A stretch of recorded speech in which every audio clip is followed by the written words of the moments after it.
All right, guys, welcome to the Empowerment Circle. Today, we have a great show. Man, super excited to have my Uso here in the studio. The one, the only, the legend himself, Faavae Faavae, Mr. Island Avenue. Sir. What's up, Boos? And all good, brother. Healthy and hustling, as I've always told you, whether it's via DM or phone call, man, that's what it is. Awesome, man. And so what brings you here to Salt Lake today? We was fortunate enough to be asked back to come and speak at the PolyStrong event for the kids. And so we had the morning sessions earlier today, went phenomenal. Was keynote speaking there, as well as we had 2 breakout sessions, and then we'll follow up with the same format tomorrow. So just always excited to come here to what I believe is the Polynesian version of Atlanta. There we go. Right? Because there's so much entrepreneur energy that comes out from our folks, and just to see our people out and about, man, I'm inspired. So I thank you so much for having me on. Thank you, Uso, for being here. And so here's my first question, man. It's like, you've built a great empire, a big empire. You signed some massive deals that we talked about in our previous phone calls, but also your brand is worldwide, right? It's in some of the biggest stores. And so, but before all that, there was a guy grinding, right? Who was working and building those reps. And so was there a point during that time where you knew that, you know what, this work ethic, this thing that I'm building, will be the catalyst for your success that you see now? Yeah, I mean, I'm glad you bring up the whole concept of work ethic, right? Going back to my days of playing ball, I had a walk on at UC Berkeley. And so I proudly say that because it was through that determination, that resilience of being able to say, look, it's against the odds of me even earning this scholarship, that I'm going to walk on and I'm going to earn it. And I'm going to graduate from college. So I utilize that same work ethic, that determination now into life. And not only that, not in life, and now it's in business. So now I'm playing a different game, right? So understanding the landscape of how business works, as I mentioned it earlier today to the kids, unlike sports, businesses, there's no off season. Mm-hmm. So you're on 365, right? So I knew that the one thing that granted me success, whether it was with academics, whether it was with my family or my community, was my work ethic. Mm-hmm. Well, this was going to be nothing different. So I set a goal in terms of apparel. I always had aspirations and or ambitions to go global with it. And so even from the earlier foundation pieces of Island Ave, from the logo to the aesthetic to the vibe to the story, it was always from a global viewpoint, because my goal was to share our culture and our upbringing and everything we've gone through as Pacific Islanders with the world. Mm-hmm. But I had to do it in a way where it was all inclusive to them as well, right? So lo and behold, here we are today. We're not where I wanted to be as of yet, because I have huge global aspirations, but we're on our way. We're definitely headed in the right direction. I'm excited about it. But every time I do come here to Utah, I'm always inspired. Mm-hmm. Because, being in LA, to be told, I don't see a lot of this. That's just the truth. Not yet, right? But to come here and to see so much, every time I come back and see another Polynesian-owned business sprouting up here and there. And that energy is contagious. This is what I've always tried to tell people, which is why when I come here, I get re-energized, I get inspired, and then I go back to the grind, back to LA. Love that. Love that. So here's my question is, everyone knows Faavae, the businessman, right? You see this exterior of this strong Samoan man. But what made that for you? Was it your upbringing? Was it your environment? Talk about your mindset, because I think that in itself, people don't understand the importance of having that mindset, that belief system, especially in the space that you occupy, because there's some sharks out there, right? But you being able to see the success where you're at now, I mean, that's huge. And so kind of talk about how did you get there, right? What were some of the things that you believed in growing up in Carson, California, out of all places, in a Samoan family? And I'm sure just like every other Samoan family, you guys struggled. Absolutely. I mean, we had, like any Samoan family growing up, it was hard. But how did you rise above all that and making you who you are today? Well, ironically, that mentality and your mindset was one of the major components I spoke about today. Because even before we can even have the conversation about confidence, we had to figure out exactly how do you even view yourself, right? I actually had, the whole crowd do my daily mantra that I do on a day-to-day basis. It's very, very simple, But what it does is it forces me to go inward. And the mantra is, I love myself, I respect myself, and I believe in myself. I believe in myself, I respect myself, and I love myself. So although that may sound simple, when was the last time you literally looked in the mirror and told yourself that? Yep. More often than not, you would tell your daughter, your son, your family. But how is it that you can really, truly love at the highest level unless you love yourself? So I even, expounded on that today. There was no way I could deliver what I was supposed to deliver for the kids if, in fact, I didn't take care of me this morning. And we talked about that when we first connected. In order for me to even have that conversation when we first talked, I had to have done the morning routine. So by the time we get together, you're like, oops, I'm on fire. Man, you made me want to run through a wall. But I had to do the morning routine in order to be able to give you that type of vibration, right? Mm-hmm. And so same rules apply here, right? What is the mentality? And another thing is there's a study that says 90% of the time, the voice that you hear is yours all day. So the question is if it's your own voice, what are you telling yourself? Is it something positive? Is it uplifting? Is it negative? Is it inspiring? Is it motivating? What is that? Mm-hmm. Right? So everything starts with the mentality. I've always said that, your mentality creates your reality. So how you view yourself early on, right? And obviously the environment is an impact. Your family upbringing is an impact. Whatever your religious beliefs is an impact of how you view yourself. Right. But a big question today with the kids was like, and it was a great question. One of the teachers that said it and one of the kids that insinuated was, knowing that we grow up in these strict Polynesian households, how do you look to yourself to build your self-confidence when in essence, in this specific dynamic, the parents aren't breeding young ones confidence, right? And so what I try to do was like, man, the best thing, two things is to be able to set smaller goals, right? Because you don't need your parents to actually do that. You could control that. Set smaller goals. In essence, these are confidence deposits. So when the bigger goal comes, you can actually conquer that, right? Again, going back to these mantras, going back to what is that voice saying to yourself on a day-to-day basis, right? Another thing is who are the people that you're around? What type of content are you consuming? Mm-hmm. What type of music are you listening to? So I'm really trying to attack the human being as a whole from a more altruistic standpoint and saying that's how you actually rewire whatever is going on up here. Because what you think creates an emotion, again, that's what gets the actions going, right? So everything starts with mentality before we can even talk about how to even build confidence, right? So not only that, going back to the upbringing of which we both come from, when you grow up in such a violent environment, you're forced to grow up really, really fast. Pivot. But another thing that a lot of people don't talk about is how do you internalize a lot of that violence, right? No one talks about that. The PTSD that kids had to go through, whether it's internally in the home, right? In terms of, abuse in the home, but also in the streets. But no one even talks about that. So a kid ends up internalizing that. And as you know, that starts to surface later on in life because you never tackled that early on, right? So I guess you could say, man, I just had a unique way of being able to overcome such extreme adversity, and I was able to flip it in a way to where I turned a negative into a positive. So I looked at it as if I was blessed to actually go through these tragedies. That's how I looked at it.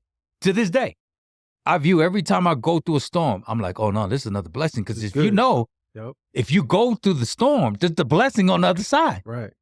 Right? So it's our perspective, how you actually look at it. It just most people don't want to go through the storm. They want to fast forward it. Yeah, they're like, nah, I ain't trying to go through that. I'm trying to go. I said, nah, the blessing's on the other side. You just got to go through it. Right? So. Well, here's the thing. Most Polynesians don't think like that. Yeah. For you, I mean, that had to come from something. Were you just born with that? Or was that something that was ingrained from your parents? Or like, where did that come from? So, I mentioned earlier that, growing up in the church, they have the concept of family-owned evening, right? And so fortunate enough, and I only say unlike other Samoan families because living on Island Ave, there's about 10 Samoan families there, right? That some of them grew up in the church, some of them did it. So there's 10 of us in this house. And I noticed that when we had family-owned evening, my mom, I didn't know this at the time, but my mom gave us a platform for all of us to actually speak. Wow. And so that was the cool part because what I didn't see when I went to my homeboy's house, they didn't have that platform. Yep. It was a typical Polynesian house. You don't say a word. Don't say nothing. Like, obviously confidence is suppressed. You don't have a voice, Bro. right? So we know that. Yeah. So knowing that, I didn't even know if my mom knew that, but at the time she was like, okay, Faavae, what did you have to do? And so by at least providing a platform for us to speak, it let me gain confidence in me even hearing my voice. Because notice some people, especially within our Polynesian kids, when they hear themselves even speak, they get startled because they're not so used to hearing it. Yep. So if it starts in the home where my mom's giving me a opportunity to speak, what she's basically telling me is that your voice matters. Man. Your voice matters. I care about your perspective. So what ends up happening is that materializes into me saying, okay, cool. Well, if my mom respects my voice, then I'm going to challenge myself to go up and bear my testimony and say the prayer and do the speeches. So now I've overcome the anxiety of public speaking. Well, then that materializes into me going to junior high and saying, okay, I noticed like a lot of my homeboys and homegirls actually following me. I want to run for president. And I'm going to go say this speech in front of everyone. And they're like, well, how do you're not scared of speaking? It's like, no. Well, look at where they all started from. Because from the home, parents. The parent, my mom was able, she's like, your voice mattered. That's tough. So now that it goes into, everyday life, which it's understandable and it's a natural transition for me to gravitate towards a leadership position, like being an entrepreneur. So now I've been doing this. It's just in different forms in my life. So now I'm at the forefront of being a entrepreneur and verbalizing my journey as far as entrepreneurship. But it all started there, which is why as a father, I knew how I was raised. I was fortunate I was raised that way. I see the benefits of how I was raised that way. So fast forward, when I had my son, I knew exactly how I was going to raise him. I was going to make sure that we had this component of, you didn't even have to call it a family home. You call it a family meeting. But at least I gave him a platform to speak his mind. Okay, champ. And as I told you, we're gonna go to that next. How was your day? And I let him speak, let him hear his voice.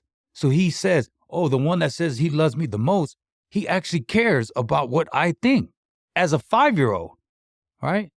And so transitioning to the whole confidence piece before I even forget, since I brought up the champ, as you know, when we first spoke, right? As a father, I knew in order for my son to actually build that self-confidence, first off, I had to show him what self-confidence looked like. Yep. Okay, think about that, Ews. Yep. I had to, by example, show him what confidence looked like.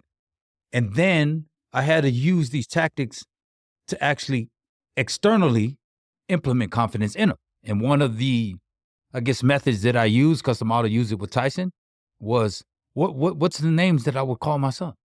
I love that. Right? Now think about that. Are we speaking life? Are we speaking hope? Are we speaking motivation? What are we speaking into our kids? And so my son is 26. I had him my senior year at Cal.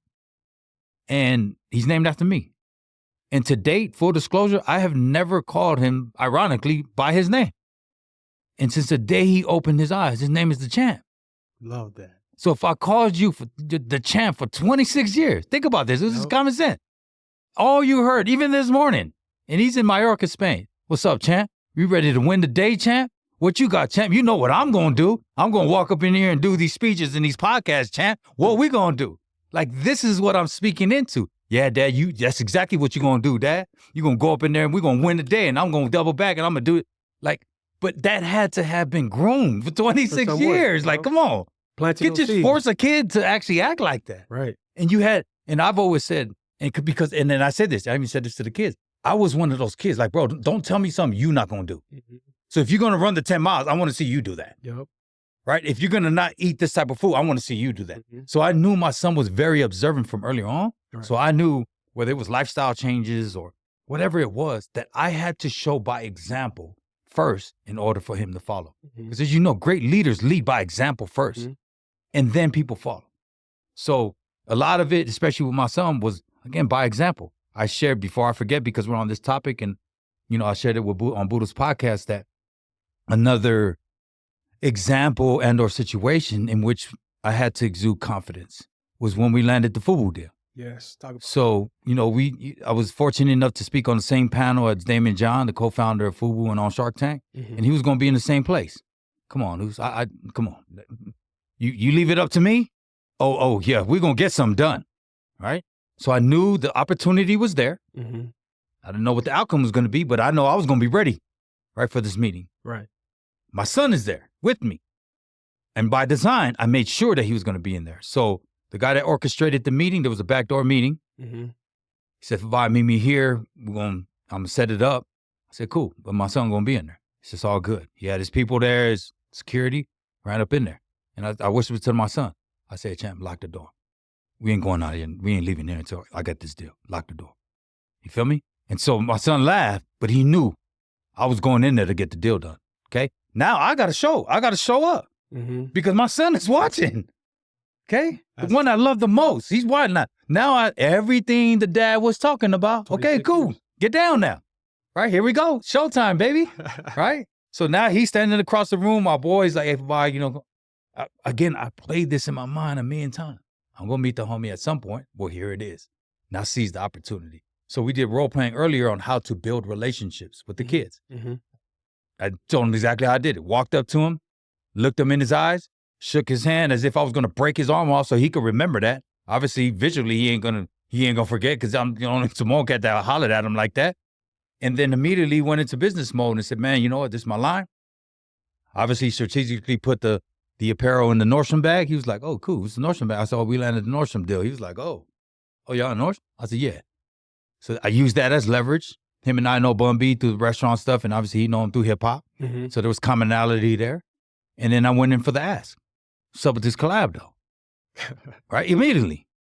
Right? And I'm like, bro, we ain't playing. Like, I never get another shot. Right. I don't know next time Poly gonna be up in here. So I gotta seize the deal. So he was like, man, first off, the apparel's fire. You got fire. And to hear him say that, I didn't, here it is. He looked at it, he was like, oh, this fire. We had a little Shark Tank interaction in terms of how much we got it for, margins. I thought that was a cool little moment. Mm-hmm. And then immediately went in for that, in terms of the collab. 4 days later, I hollered at his boy and we landed the deal. Look at that. But again, it goes back to that confidence. So me saying what confidence looks like, me showing my son what confidence looked like. And then 4 days later, I said, hey, champ, we got the deal. He said, damn, Dad. Damn. I saw that unfold. Wow. But think about that, what that does for him now. Right. Because he said, nah, I seen what that looked like. I saw that with my own 2 eyes. Right. Like, I seen my dad do that. Now, now he know we can do and that was, again, between everyone's viewing this, that's exactly what he said. He goes, because I was able to see that and witness that, now I know I could do that. That's right? Deep. So again, going back to just, we could say, especially for, our Pacifica youth, you could talk to them all you want, but it's the example that's going to speak volume. Right. Right. And I know how these kids are, which is why when I told them to announce me today, I said, play the Kendrick, watch what's going to happen. Hey, play the Kendrick. And the kids was like, oh, looking around. I hit the squabble on them, man. They was like laughing, but I know how to connect with the kids. Right. I know what they're going through. I know the struggle. I know all that, which is why, from an authentic point of view, it was able to connect and resonate. You feel me? So that's tight. Yeah. I love that. And one thing that really stands out to me, you mentioned it quite a few times in this conversation, is your confidence. There's a quote by the great Muhammad Ali. He said, long before I danced in the light. Under the light. Right. I do the work in the dark. In the dark. Yeah. Same thing with confidence. You didn't just walk into that meeting with Damon Johns like, hey, this confidence was a switch, but it was something that you worked on way long before in the dark. Now, you spoke about routine. Yep. Right. Now, does the routine is there a relationship with the routine and your confidence? Because it's one thing to talk about the confidence, but like, how do you develop? Show it, yeah. Right. And what is your routine, by the way? Well, great question. And we had a one-on-one conversation about that, right? So in order for me to exude that type of supreme confidence, let's go take it a step back. What am I doing physically, mentally, emotionally, spiritually? Me personally, okay? How am I attacking that? Because that's really the core foundation of what confidence really looks like. Right. If I don't look like this or dress like this or talk like this, there's no level of confidence that's walking in that room. So this has to get taken care of before this actually even appears. Yep. That's keeping it 100. Yep. Right. So going back to, answering your question, the morning routine. We met, and again, I'm an extremist. Let's just call it in that sense, because of the fact that it produced results over the years. Yep. Right.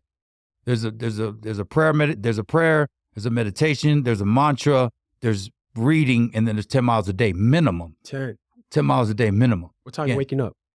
It varies. It varies based off of the meetings that I have planned. Mm-hmm. So if the meetings are earlier, it doesn't matter. I won't go to sleep.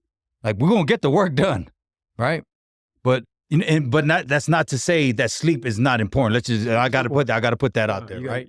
Sleep is very important. So that's the morning routine, and I did that this morning. I'll do it again tomorrow, right? That's a non-negotiable, because in order for me to give the kids what I'm supposed to give, I have to do this. So I can't stand up there and talk about confidence, and you probably should be confident, work towards your goals. Like, bro, that you're not. Yeah. That's not confidence to me. Yep. So there was a level, there was a vibration, there was the way I had to actually exude that in front of those kids. I know exactly how to connect with them, but it's stem from that morning routine. Exactly. Right. Exactly. So that's everything, right? They talk about, I've seen the book, Atomic Habits. Man, what are the habits? Because wherever you're at now, and if you don't like where life is now, I can already tell you, like, oh, what's the habit? What you do every day? Mm-hmm. Because that's what determines where we at right now. So if, in fact, you don't like today, we got to figure out what the habits are. Mm-hmm. Restructure that, and you produce a different result. Yep. Right? So going back to our one-on-one conversation, the reason why I do the morning routine, because I'm addicted to the results. Yes. Now, if, in fact, the 10 miles a day and the prayer and the meditation didn't give me the results, well, I'm going to have to pivot and do something else, because I want the results. Mm-hmm. And for the most part, it's worked thus far. So that's the only way I'm able to talk about a level of confidence and being around other confident moguls, I guess you could call them, in these various industries, is because I know at the core of me, I said, dog, you ain't finna outwork me. I'm going to tell you that right now. You ain't, what I had to go overcome to get here, best believe. You're not going to do that. Mm-hmm. You best believe. You may have more capital or relationships or whatnot, but that's not going to be a question. Right. All right. So. Right. One thing I do want to jump in, because I love that you brought up in terms of how you were brought up in your home, how moms and pops gave you that platform to speak, to hear your voice, but also to empower you, right, that you have a voice. Absolutely. Because one thing that we do see in the Polynesian community is like the respect factor, right? And maybe sometimes we construe that, maybe the parents do, and they use it for their own gain. Maybe is my take on it. Yep. Right, what they tell you, don't speak until you're, or don't answer back. Yeah. Right, which the kid, he's taking that as, well, I don't have a voice. Yep. And see, for me, in my own experience, what happens is when we grow up, and I will be in board meetings, and guess what? When there's a time or a discussion, and even though I have a great opinion or an answer, guess what I'm doing? I'm quiet. I'm quiet. Yeah. Because to me, speaking out of authority is a no-no, right? And so.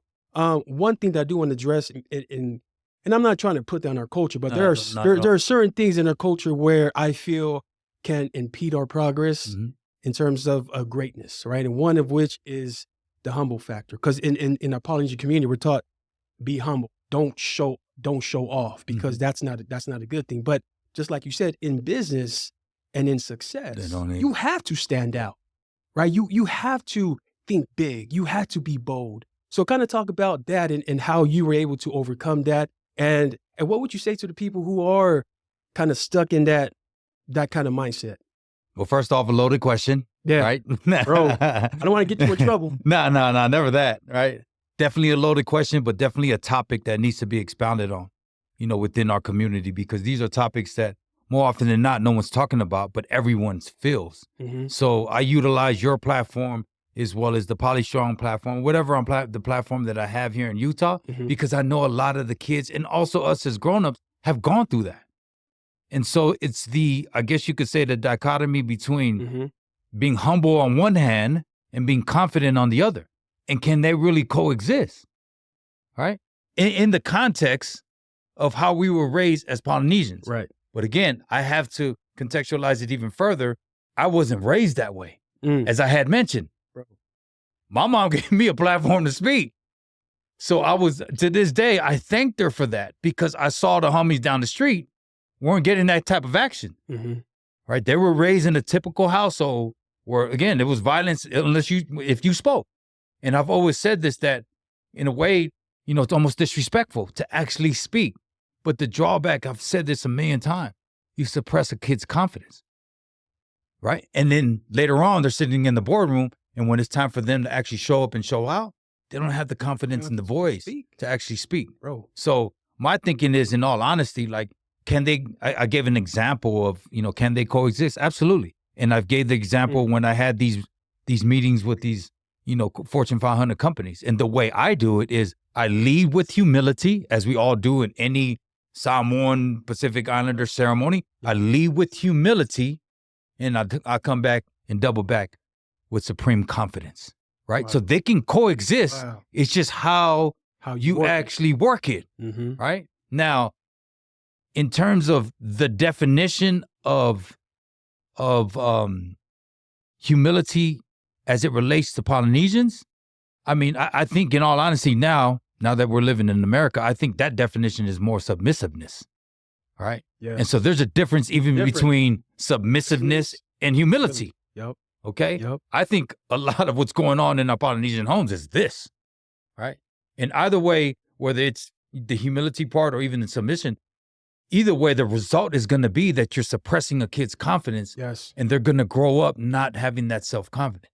So as I mentioned, knowing I saw that within my homeboy's home, I knew as a father, I wasn't going to do that, right? So when I'm on these platforms and I kind of see, even today, where there were some parents that chaperone their kids, I use this as a platform, obviously respectfully. Yeah. And saying, hey, y'all, obviously you guys came here to hear me speak because you probably see me on TikTok or Instagram, but you want to get the sauce. But what I'm saying is, in order for us to produce a generation of entrepreneurs, at some point you have to raise the kid a certain way, specific, to bring up his or her confidence. Intentionality, right? Intentionality. Yep. Because a kid that just doesn't wake up one day, I'm like, all right, I'm Muhammad Ali, I'm the best in the world. Nah, it doesn't work like that. No.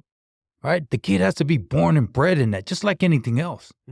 Right? So yes, it's a topic that's not being talked about within our homes, but I try to, in a respectful way, when I'm asked to speak about this or even asked a question, this is how I attack it. From a personal standpoint. Right. This is my journey. Yeah. So I raised my son. This is how I was raised. And then not only that, in the States, in business, different. That type of humility doesn't work. It doesn't work. And the only reason why I say that is because I've been in rooms with these wolves. I've been in rooms with alphas. You could feel the energy. And that level of humility where you're kind of just more submissive, it's not going to, it's kill. You don't even exist. Yeah. Man, they look at you like, I don't even know how you got in here. Like, what do you, I don't know. Like, well, who embodied you? Like, I don't even know how you're here. Right. And so I look for that because that's where I thrive. See? Right. But I'm 48. So there's been years of this level of confidence to be able to know that I have a product or a service that can, hang with the best of them. Right. That's years of me going through my morning routine and being around other confident people. Yes. So can elements of that definition of humility work within the Polynesian culture? Absolutely. But what I'm saying is, in the business world, right, in everyday society, and especially in America, it doesn't work. It doesn't work. That's all I'm saying. Right? It just they don't mesh well. Right. And again, examples of the FUBU deal. The next one was, when we was able to land a meeting up at Nike headquarters. The level of confidence I got to have to walk up in there and do that deal. Bro. Right? Think about that. Like, I remember, my son in there as well. Yeah. That was huge. That was huge. Man. And this is the best designers in the world. This is the best in the game. Okay? And they gave me the floors. Nah, Faavae, go ahead.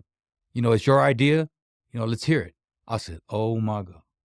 Oh, it's showtime now. Man. Baby, it's show. I dreamt of this moment. So the level of confidence I have to say in order to pitch them on the idea, in order for them to buy in, think about that. I can't be timid, shrieking in my chair. No. Well, here's the one thing that I want to ask, because obviously being able to occupy that space is huge, right? Even getting to that space is huge, where we're the minority, right? And that's a scary thing, right? To get to that place for us Polynesians. So how, I know you said confidence, but how have you? I mean, what would you say was the core foundation of you being able to get to that place where you can occupy that space, but not only occupy that space, but own that space, man? I actually use that to my advantage. And this is a component that, and or a point that I wanted to make to the kids, right? In order for me to have even been invited into these rooms, there was something different that I had to bring to the market that they didn't already have. Now think about that, right? So whether it's the Nike collab, whether it's, the whole Nordstrom deal, whether it's the talks that we're in with Disney Aulani, there's something different from a business standpoint that I have to bring to the market that they don't have and that could be profitable for the business, okay? So knowing that that's the framework, then to me, I'm like, oh, I'm going to give them something they never had. But I'm going to do it in the most confident way that you're going to come begging for this. Because I'm going to stand out like a sore thumb. I already do just by the way I look. Yep. But then when I present this product, they're going to say, wow, he is right. We actually don't have this. And there may be a market for this.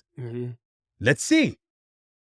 Right? So I tell everyone, I said, man, it was me being authentic to who I am as a person, being authentic and never negotiating on that. It's a non-negotiable of being, born and raised in Los Angeles, but also paying homage to our South Pacific roots and never compromising that. That's what actually got the deal done. Wow.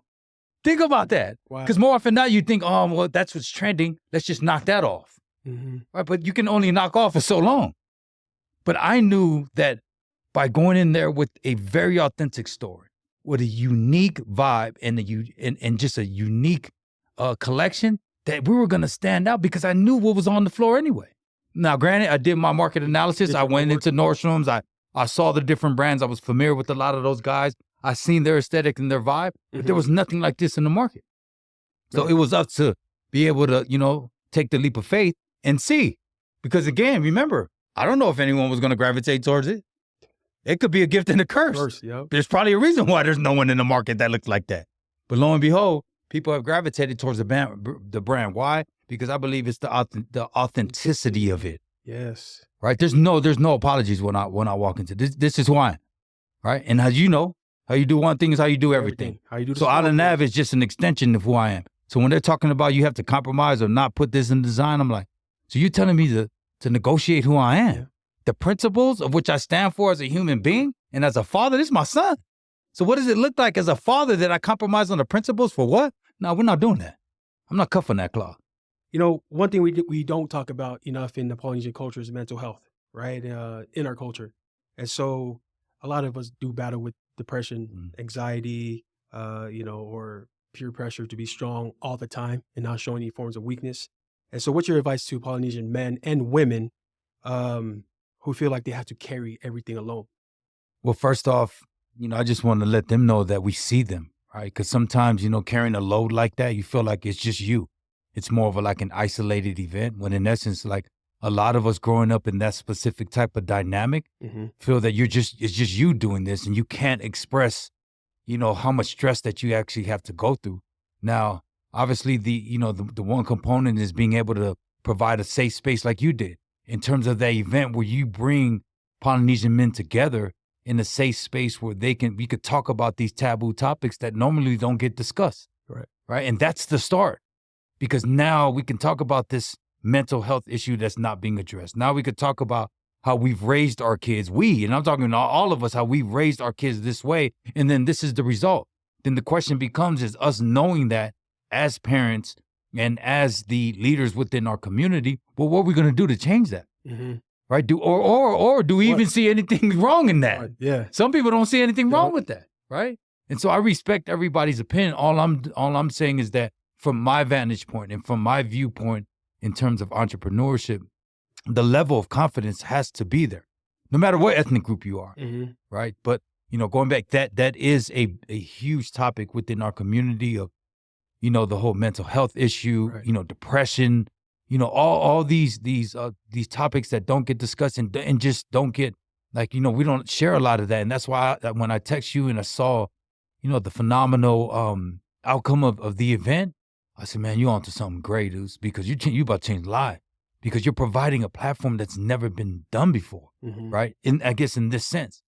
And if I knew as a Polynesian male that, I was going through this, and now I get to go to these different events in which there's other poly males that are going through the same thing, and that can help lighten the load. Yep. Well, best believe I'm going to sign up for that, because I feel like I'm doing this on my own. Mm-hmm. Right. So I guess in a sense, that's the drawback of having grown up in a cultural dynamic like that, to where a lot of, what you're going through is internalized. Right. Right. And that, Right. we discussed that the very first Very- part of this, interview. Right. Mm-hmm. And that's what ends up happening when it's internalized. That's how it shows up as an adult, Mm-hmm. because now you've taken on the burden of the world. You're stressed out, figuring out how you're going to navigate this. You have no outlet on how to actually do that. Mm-hmm. So, yeah, I mean, I think, going back to throwing and punting it back to you, the place that safe space that you created for a lot of, the Polynesian males, especially here in Utah, is phenomenal. Man, I appreciate that. Yep. Thank you. And that's huge. And so this next event we're going to do here in the end of the summertime, hopefully you're going to be the headliner there, but we're going to be addressing health, fitness, but also fashion. Nice. Right. And so everything comes to health. Right. And so what's your take on health? And there's one message you would talk about to our Polynesian people, because, I mean, let's face it, food is everything to our people, and we're just eating ourselves into an early grave.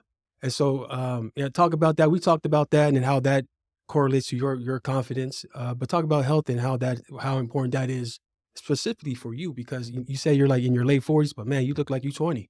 Oh, I appreciate that. You know what I'm saying? Thank you for that. In our initial conversation when we first hopped on, and I commended you for your journey that you've been on, and I told you, like, for you to have gone through that is huge for, especially all the Polynesian males here, because a lot of them are going through this. Right. Mm-hmm. And for you to actually be vulnerable and put yourself out there is groundbreaking. Right.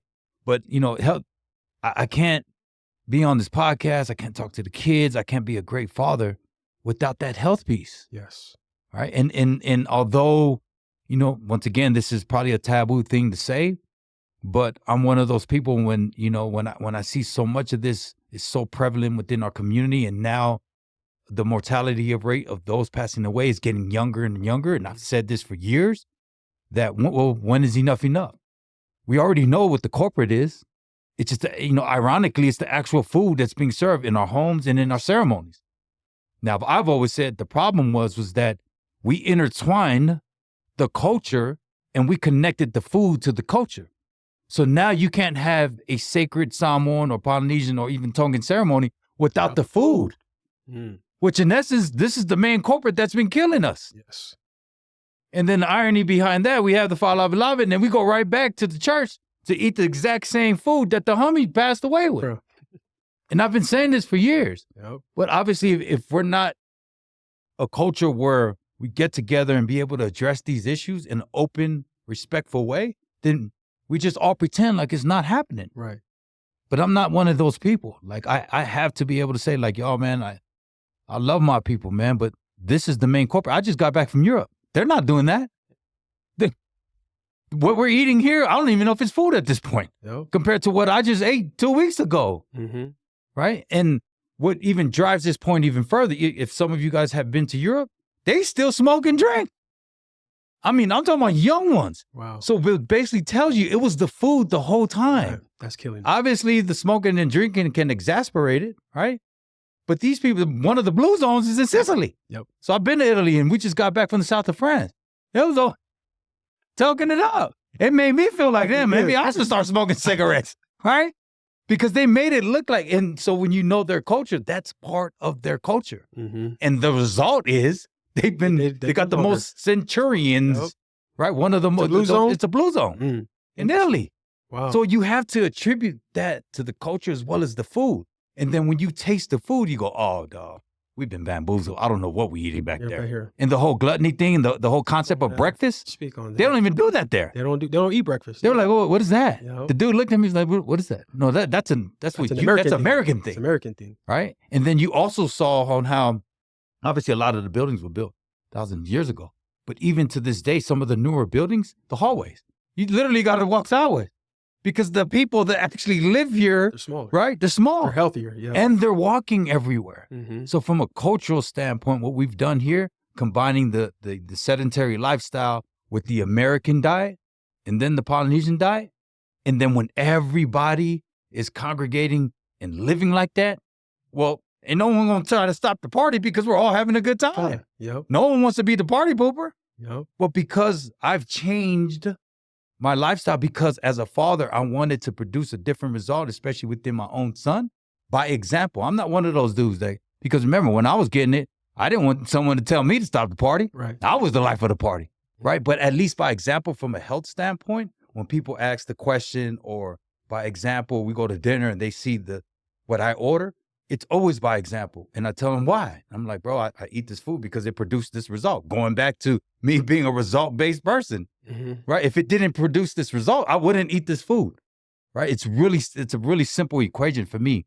So, the health component, obviously, as you can see, I'm very, very animated and passionate when it comes about, and I obviously got the energy for it.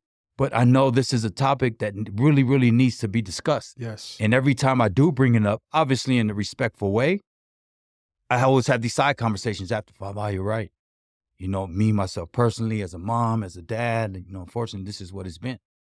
And truth be told, and again, I say this, and I don't mean this, with offensively, was, I guess the gift that I had is I never attained the taste for Samoan food.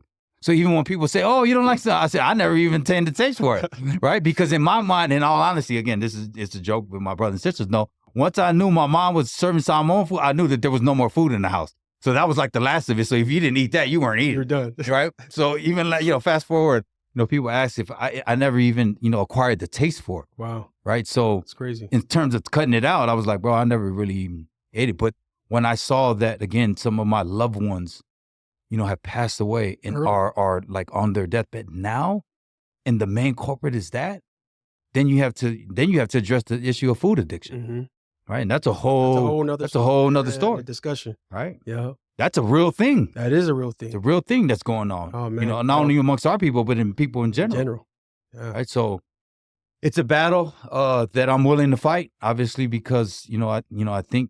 It's changes that we have to make internally and even as a culture, which is why when I decided to make the first investment in some type of restaurant concept, it was a vegan concept. No way. Right? Okay. So what is that? Yeah, it was called Belief Burgers. Belief Burgers. And we served all your, the whole American menu, burgers, burgers, chicken sandwich, but it was all full vegan. Fire.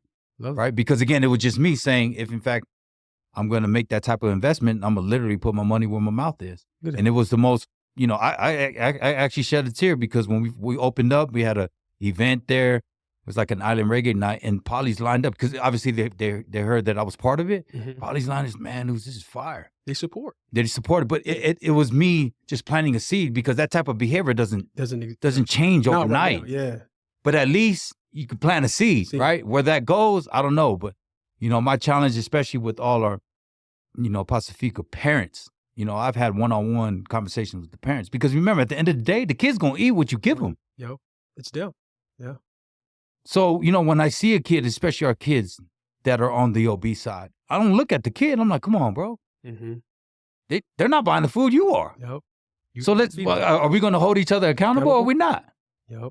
And I only say this, again, from the most respectful way because of the fact, and a lot of the time, the conversation is very respectful because they see like, oh no, Faavae is coming from a pure place and a place of love. But not only that, he's saying this because this is how he lives. And that's why he looked like that. Authenticity, right? Right? Yep. And it hits home and I'm telling them like, dog, I love you and I don't want this to happen to you. I've said this to my own family. Like you keep going down this road, bro. Like we all know how this is going to end. Yeah. So what's it going to be? Right? So. Deep, man. Again, I could go on. So you don't have to stop me. Man, but words of wisdom, right? Words of wisdom. Appreciate you, Faavae, coming through today to an empowerment circle, dropping some knowledge, but also sharing the man behind the man, right? I really appreciate that. And so, any last words before we cut out? Man, thank you so much, Oos, for, having me on the podcast. Proud of what you're doing, proud of your journey, because as I had mentioned, it's through your example, you're changing lives, right? And I challenge you to continue down that road. You have 2 little ones out there that was blessed to me today. So every move that you're making, they're observant. Kids are very, very observant.